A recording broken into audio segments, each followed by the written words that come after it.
that a pistol in your pocket, or are you just happy to see me? In this episode, we're reviewing the Ruger LCP II.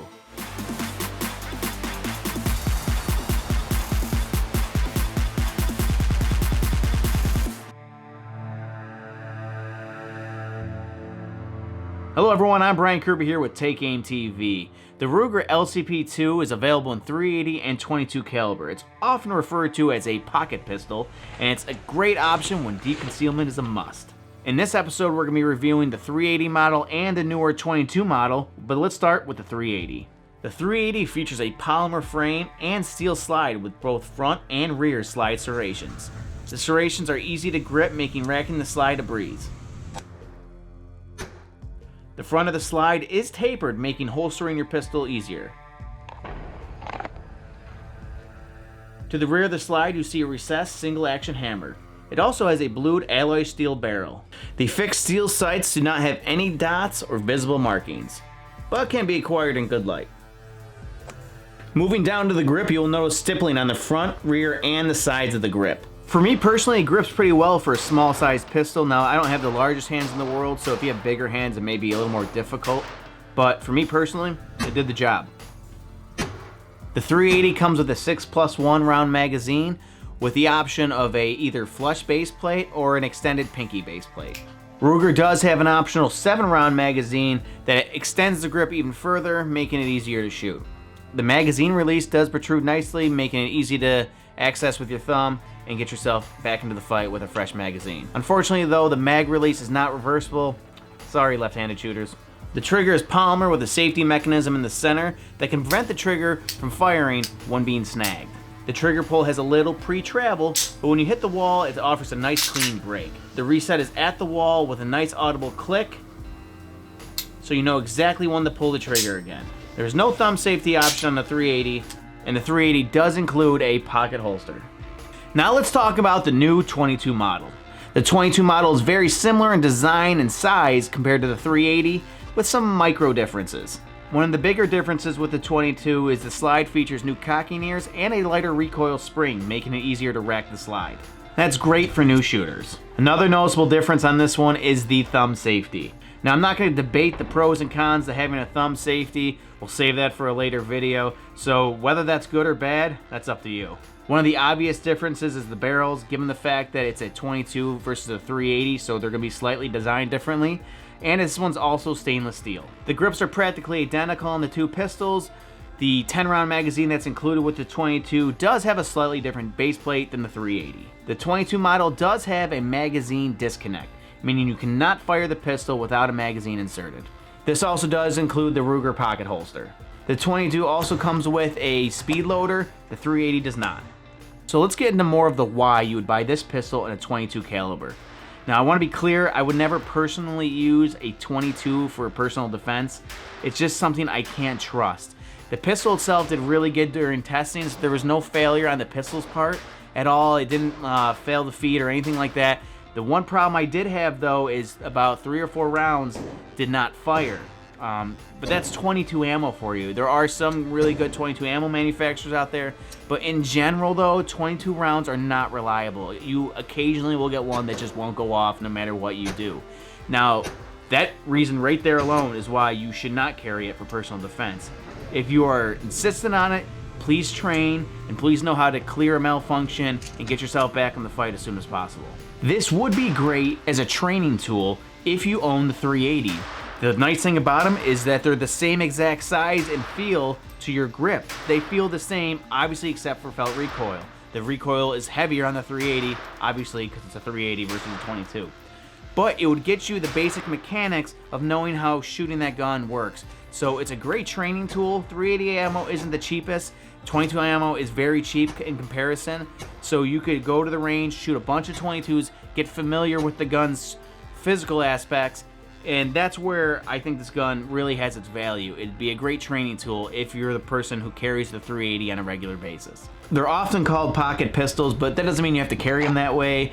I actually tend to carry a lot more on my waist or ankle holster if the dress code calls for it. It does include a soft pocket holster that does the job of protecting the trigger guard while it's in your pocket. And it's something that if you're gonna carry in your pocket, you need to train a lot. I mean, no matter what, you should always train a lot, but especially for pocket carry, because the draw cycle is gonna be a lot different compared to if you were just drawing from a holster on your waist. You're going into an inconsistency of pockets. Each pair of pants may have a different pocket. One might be deeper, tighter, things like that can come into play that would affect the draw cycle differently. Also, the holster itself isn't attached to anything. It's just sitting in your pocket and you're hoping that the friction will keep the holster in place while you draw. So keep that in mind with training. First, you want to make sure you're keeping your finger off the trigger and your trigger is not being snagged by anything in the draw. You got to get used to the cycle of getting that pistol out of the holster and onto your target. Now, hypothetically, this happens to me a few times, is when you draw and the holster comes out with the gun and you're sitting there looking at a holstered pistol in your hands. Do not stop the drill when that happens. It's hard to fight that urge because sometimes I've even done it. You do it and you're like, oh shoot, I gotta start over. Don't do that, because the problem is that could happen in a life or death situation, and there's no stopping the drill and redoing it, and you don't want to build that muscle memory into your head. So make sure you train on clearing that holster from your pistol and getting into the fight. You do not want to stop. So first, make sure you can clear the holster, but also make sure you're not sweeping yourself, because you don't want to sweep yourself and accidentally pull the trigger and shoot yourself in the hand. That doesn't do yourself any good in a self-defense situation. Quick tip here on the draw process with a pocket holster. When you reach your hand in your pocket and you get your grip, if you are having a hard time where when you're drawing the holster is coming out with you, either A, make sure it's a good holster that's not like faulty and just doesn't work good. But if that's the case, you could just separate your middle finger like this on the draw. Just enough leverage to keep that holster in place, so that way when you pull your gun out, it's just the gun and not the holster. When I was very new to this, the holster was coming out a lot. Once I kind of realized, once I get in there, get a good grip, and then just push a little bit on my middle finger out, it makes that holster stay, so that way you're ready to go. When it came to pocket carry, the 6-round mag I think does the best for concealment. Comes with a flush base plate or the pinky extender base plate. I tend to leave the pinky extender base plate on, but the flush one would obviously conceal even more better, but it is harder to grip. Do me a favor, comment below if you ever pocket carry. If there's one thing I could change about this pistol, it'd be the front sight. Obviously it's a fixed sight and I can't go in and change it after the fact, but it's just a flat black sight post, and it's not the easiest to acquire in low light situations. Now I understand that this gun is designed for up close and personal fights where aiming is not going to be a major factor, but to me personally, I would like to be ready for almost anything. So I would prefer to have a sight post that's either painted, has a dot of some sort, or even a night sight. But I get for the fact that they were trying to keep the sights low profile, and that's why they're designed that way. But it'd be cool to see a night sight option available. Honestly, I enjoyed shooting both these pistols. A lot of people I hear complain all the time about shooting pistols of that size, saying that, oh, they hurt or they're uncomfortable. I really didn't think that was the case. I think if you're shooting with a proper grip, they're both easy shooters.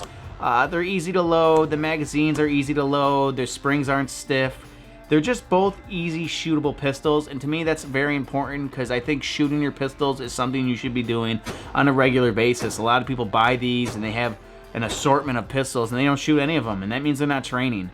And that's scary when it comes to the fact that you're supposed to be carrying these for life or death situations, and if you're never training with them or shooting them at the range, you're doing yourself a true disservice. And if you want to buy the 380 but you don't want to spend the 380 price, you know, maybe invest in the 22 as well, so that way you can train with the 22 and save the 380 for more of the defense carry situations. For more information on these pistols, go to Ruger.com. You can get all the information on them there, or talk to the guys at the Firing Pin. They're very helpful and they can answer any questions you might have about this pistol. And I also would like to say thank you to the Firing Pin again for letting us shoot the 22 model. I personally own the 380. They actually sold me that as well. But they're great guys over there. They have ammo, a nice range that is open to the public, and guns, accessories, everything you could need. So check out the Firing Pin in Bergen, New York as well. Once again, thank you so much for watching. If you're here right now, I really appreciate you watching to the end. Please subscribe to our YouTube channel. Give this video a thumbs up. Like our Facebook page. Follow us on Carbon TV and Instagram. Remember, stay aware, carry often, and I'll see you next time.